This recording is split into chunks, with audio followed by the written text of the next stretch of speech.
Merhaba kıymetli dostlar. Kürtçe uygulamaları serimizin bugünkü videosunda size bir sözlük uygulamasından bahsedeceğim.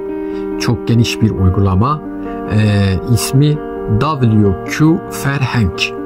WQ Ferhenk. Bu uygulamayı App Store ve Play Store'da rahatlıkla indirebilirsiniz. Kendim ben bu uygulamayı kullanıyorum ve gerçekten çok faydalı bir uygulama. Bence Kürtçe ile ilgili merakı olan herkesin mobil cihazında bulunması gereken bir program. Evet, videomuza geçmeden önce videomuzu beğenirseniz, yorum bırakırsanız ve kanalımıza abone olursanız çok memnun olurum. Malumunuz Çanduzman sayfası daha yeni bir sayfa. Abone sayımız ve görüntüleme sayımız çok az. Bu konuda desteğinizi rica edeceğim. Evet, dediğim gibi çok geniş bir sözlük uygulaması ve çok dilli bir sözlük uygulaması. Şimdi hemen bir kelime üzerinden bunun örneğini yapalım. Evet, bir kelime üzerinden yapalım bunun örneğini. Mesela Gebok. Gebok Kurdi nav mi. Yani Kürtçe isim ve dişil. Şimdi Avrupa Hint ailesinin, dil ailesinin İrani dil kolunun ortak özelliğidir. Bunlar bükümlü dillerdir ve bu dillerin ortak bir özelliği var. O da kelimeler erkil ve dişil olmak üzere ikiye ayrılır. Demek ki Gebok kelimemiz neymiş? Dişil bir kelime.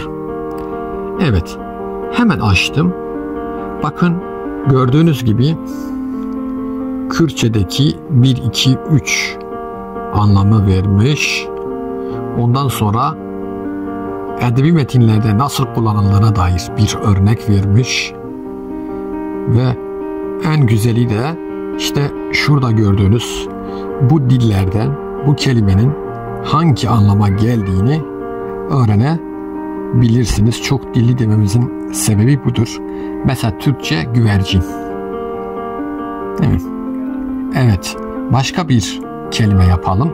Arayalım. Ne diyelim? Mesela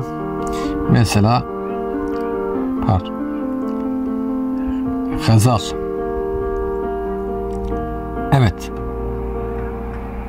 Gazal kelimesini gördüğünüz gibi bakın bu Kürtçe anlamı